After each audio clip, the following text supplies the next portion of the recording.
സൗമ്യനായി ഇരിക്കുന്ന ഒരാളോട് പെരുമാറുന്നത് പോലെ കോപിഷ്ഠനായി ഇരിക്കുന്ന ഒരാളോട് പെരുമാറാൻ കഴിയില്ല. രണ്ടുപേരെയും സമീപിക്കുന്നത് രണ്ട് തരത്തിലാകണം. ഇതേ തത്വമാണ് ക്ഷേത്ര സങ്കല്പങ്ങളിലും പാലിക്കേണ്ടത്. അതുതന്നെയാണ് മറ്റു ക്ഷേത്രങ്ങളിലില്ലാത്ത പല ആചാര അനുഷ്ഠാനങ്ങളും ശബരിമലയിൽ കാണുന്നതിനു പിന്നിലും. അവിടെ ശാസ്താവ് നൈഷ്ഠിക ബ്രഹ്മചാരിയാണ്. മൂർത്തിഭാവമറിഞ്ഞ് ക്ഷേത്ര ദർശനം നടത്തണം എന്ന് പറയുന്നതും അതിനാലാണ്. ഇനി ഇന്നത്തെ ദീപാരാധന കാഴ്ചയ്ക്കായി ക്ഷേത്രാങ്കണത്തിലേക്ക് പോകാം.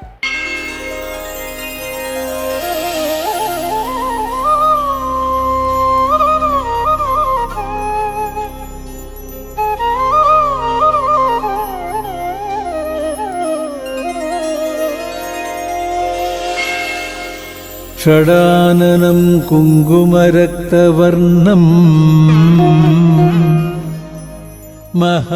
താരകശൂര പത്മാസുരനിൽ നിന്നും ദേവലോകത്തിനെയും സർവദേവന്മാരെയും രക്ഷിക്കാനായി അവതരിച്ച ശ്രീമുരുകൻ. രുദ്രസ്യ സൂനം സുരസൈന്യനാഥം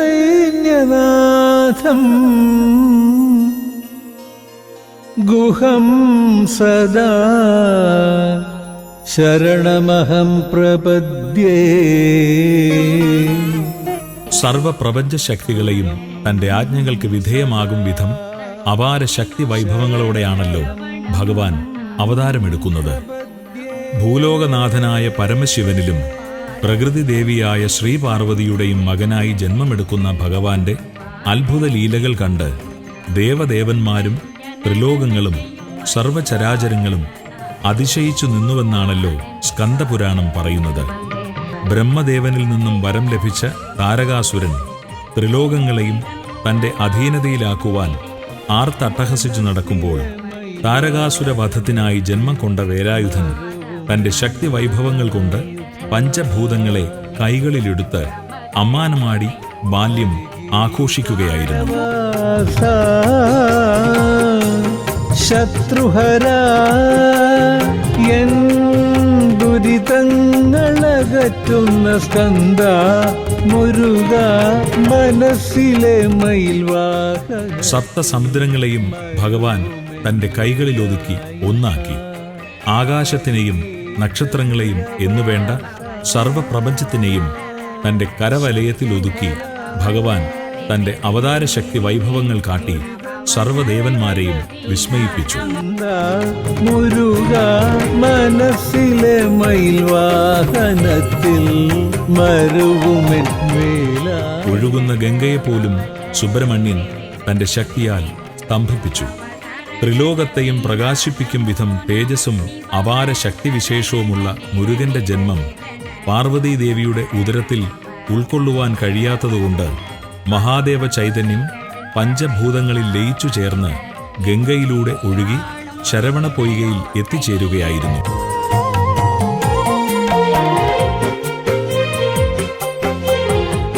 മാഘമാസ സിതപക്ഷത്തിൽ ശരവണ പൊയ്കയിൽ താമര ഇതളുകൾക്കുള്ളിൽ അറുമുഖനായി ഭഗവാൻ അവതാരം കൊണ്ടു. ഭഗവാന്റെ ദിവ്യ തേജസ്സാൽ ത്രിലോകം മുഴുവനും ആനന്ദപ്രകാശം പരന്നു. കണ്ട നേത്രങ്ങളിൽ തന്റെ പ്രധാന അവതാര ലക്ഷ്യത്തിനായി ദേവസേനാധിപത്യം ഏറ്റെടുത്ത ഷൺമുഖൻ ഘോരയുദ്ധത്തിൽ താരകാസുര പത്മാദി അസുരന്മാരെ വധിച്ച് വിജയശ്രീലാളിതനായി വരുമ്പോൾ വേലായുധ ഭഗവാനെ ശ്രീഹരി ഗീതികളാൽ സ്തുതിച്ചു. സർവദേവന്മാരും വേൽമുരുകനെ വാഴ്ത്തിപ്പാടി. ശ്രീഹരി ദേവവൃന്ദങ്ങളുമായി സുബ്രഹ്മണ്യനെ സ്തുതിച്ച സ്ഥലം ഹരിഗീതപുരം എന്ന് വിളിക്കപ്പെട്ടു. യുഗങ്ങൾക്ക് മുൻപ് ഹരിയുടെ പാദം പതിഞ്ഞു എന്ന് വിശ്വസിക്കപ്പെടുന്ന സ്ഥലം ഹരിനാഥപുരമെന്നും പിന്നീട് അത് ഹരിപ്പാടായി മാറി എന്നുമാണ് വിശ്വാസപ്രമാണം.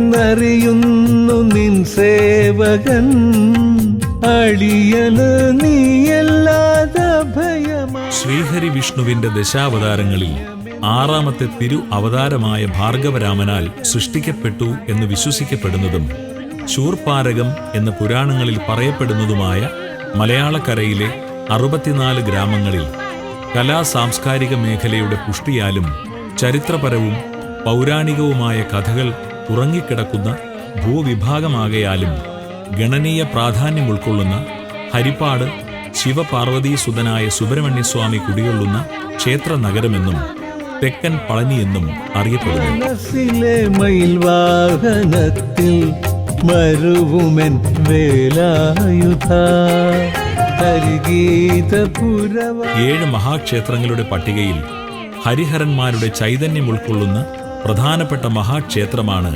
ഹരിപ്പാട് ശ്രീ സുബ്രഹ്മണ്യസ്വാമി ക്ഷേത്രം. സ്കന്ദ മുരുക മനസ്സിലെ മയിൽവാഹനത്തിൽ മരുവുമെൻ വേലായുധ. സഹസ്രാബ്ദങ്ങൾക്ക് മുൻപ് ഏകചക്ര എന്നറിയപ്പെട്ടിരുന്ന ഈ പവിത്ര സ്ഥലത്ത് ഉണ്ടായിരുന്നത് കീഴ്ത്രിക്കോവിൽ എന്ന് ഇന്നറിയപ്പെടുന്ന തൃക്കോവിൽ കുമാരക്ഷേത്രമായിരുന്നു. അതിന് സമീപത്തായി ധർമ്മശാസ്താവിന് ഒരാലയം നിർമ്മിക്കുവാനുള്ള പ്രാരംഭ പ്രവർത്തനം നടന്നുവരവേ ക്ഷേത്രഭരണക്കാരായ പുല്ലാംവഴി, ചെങ്ങാരപ്പള്ളി, തഴൂർ, കിഴുകുളം തുടങ്ങിയ ഗ്രാമത്തലവന്മാർക്ക് ഏകകാലത്തുണ്ടായ സ്വപ്ന ദർശനത്തെക്കുറിച്ച് ചിന്തിച്ചതിൽ നിന്നും രാമനാൽ പൂജിച്ചിരുന്ന സുബ്രഹ്മണ്യന്റെ ചതുർബാഹു വിഗ്രഹം ജലാധിവാസം ചെയ്തു കിടപ്പുണ്ട്. അവിടെ അടയാളമായി പൂജാപുഷ്പങ്ങളും നീർച്ചുഴിയും ദൃശ്യമാകും. ആ പുണ്യസ്ഥലത്ത് മുങ്ങി ഭഗവത് വിഗ്രഹമെടുത്ത് പ്രതിഷ്ഠിച്ച് പൂജിക്കണമെന്നും സ്വപ്നചിന്തകനായ ദൈവജ്ഞൻ വിധിച്ചതനുസരിച്ച് ഗ്രാമത്തലവന്മാർ കരക്കാരുമായി ചെന്ന് ഗോവിന്ദമുട്ടം കായലിൽ നിന്നും വിഗ്രഹം കണ്ടെടുത്തു. ഈ സ്ഥലം കണ്ടനല്ല ഊര് അഥവാ കണ്ടല്ലൂർ എന്ന് കാലാന്തരത്തിൽ പ്രശസ്തമായി. കലികാലം 2874 വർഷം വൃശ്ചിക മാസം 11 തീയതി കാർത്തിക ദിവസം കാർത്തിക നക്ഷത്രത്തിന്റെ 3/4 ഭാഗവും പൂർത്തിയായ ശുഭമുഹൂർത്തത്തിൽ അരനാഴിക കടവിൽ നിന്നും വാദ്യമേളങ്ങളോടെ എത്തിച്ച ഭഗവത് വിഗ്രഹം പ്രതിഷ്ഠ ചെയ്തു. പ്രതിഷ്ഠാകർമ്മം നിർവഹിച്ചത് നിശ്ചിത മുഹൂർത്തത്തിൽ ക്ഷേത്രത്തിൽ എത്തിച്ചേർന്ന ഒരു ദിവ്യനാണെന്നും ആ ദിവ്യൻ ശ്രീഹരി വിഷ്ണു അഥവാ പരശുരാമൻ തന്നെയാണെന്നും വിശ്വസിച്ചു പോരുന്നു.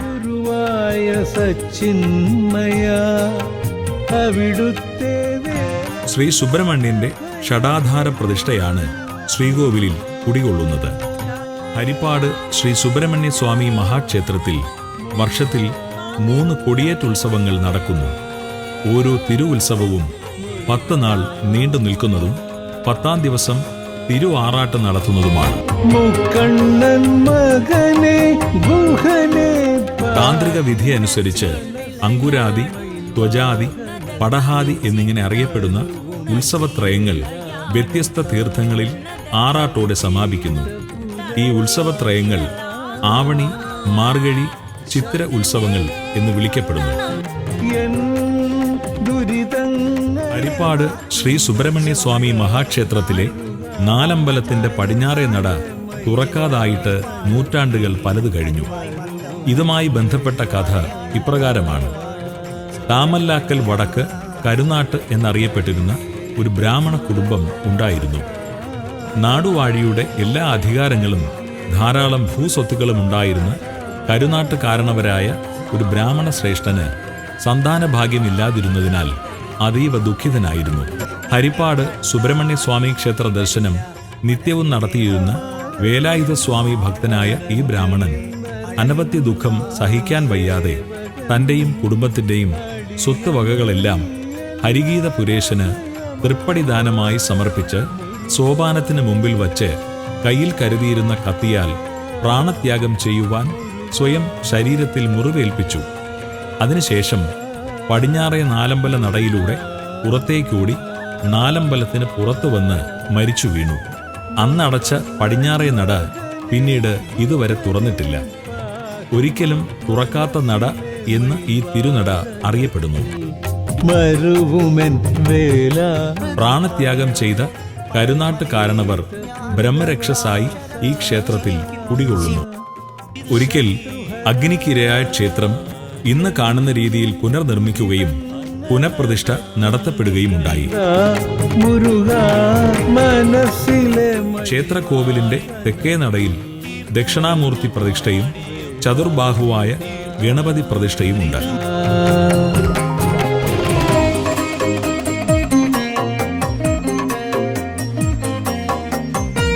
ക്ഷേത്രമുറ്റത്ത് പശുപാലകനായ സാക്ഷാൽ ഗോശാല കൃഷ്ണനെയും പ്രതിഷ്ഠിച്ചിരിക്കുന്നു. ബലിക്കൽ പുരയുടെ തെക്ക് വിളക്കുമാടത്തിനോട് ചേർന്ന് വിഘ്നേശ്വരൻ വസിക്കുന്നു.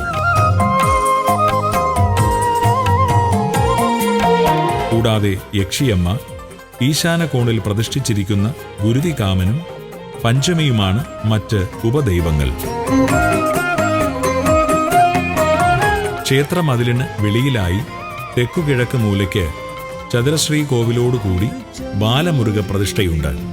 ഈ ക്ഷേത്രം മൂലക്ഷേത്രമെന്ന് അറിയപ്പെടുന്നു. കിഴക്ക് ദർശനമായുള്ള ഈ ക്ഷേത്രത്തിൽ നിത്യേന അഭിഷേകം, നിവേദ്യം, ദീപാരാധനാ പൂജകൾ എന്നിവ നടക്കുന്നു. പഞ്ചക്ഷേത്രങ്ങളിലൊന്നായ ശ്രീ ഹരിപ്പാട് മുരുകനെ ദർശിക്കുവാൻ നാനാദേശത്തു നിന്നും സദാ ഭക്തജനങ്ങൾ വരുന്നതുകൊണ്ടാണ് ക്ഷേത്രത്തെ തെക്കൻ പളനി എന്നും അറിയപ്പെടുന്നത്. 6 അടിയോളം ഉയരമുള്ള വേലായുധന്റെ ചതുർബാഹു വിഗ്രഹത്തിലേക്ക് നോക്കി തൊഴുന്ന ഭക്തജനങ്ങൾ ഭഗവാനെ നേരിൽ കണ്ട് സങ്കടങ്ങൾ സംസാരിക്കുവാനും സർവപാപങ്ങളും തീർത്ത് ഉള്ളിന്റെ ഉള്ളിൽ ഭഗവാന്റെ ചൈതന്യം നിറയ്ക്കുവാനുമുള്ള ആത്മീയ സുന്ദരമായ ദർശന പുണ്യമാണ് ഹരിപ്പാട് ക്ഷേത്ര ദർശനം ഓരോ ഭക്തനിലും നൽകുന്നത്. ശരണം ഗുരുവായ സച്ചിന്മയ, അവിടുത്തെ വേലല്ലാതെ ഭയമേത്. അച്ഛനും ഗുരുവായ സച്ചിന്മയ, അവിടുത്തെ വേലല്ലാതെ ഭയമേത്. മുരുക മുരുക മുരുക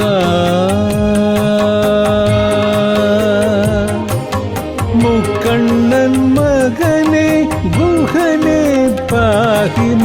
മനസ്സിലെ മയിൽവാഹനത്തിൽ മരുവുമെൻ വേലായുധ. ഹരിഗീത പുരവാസ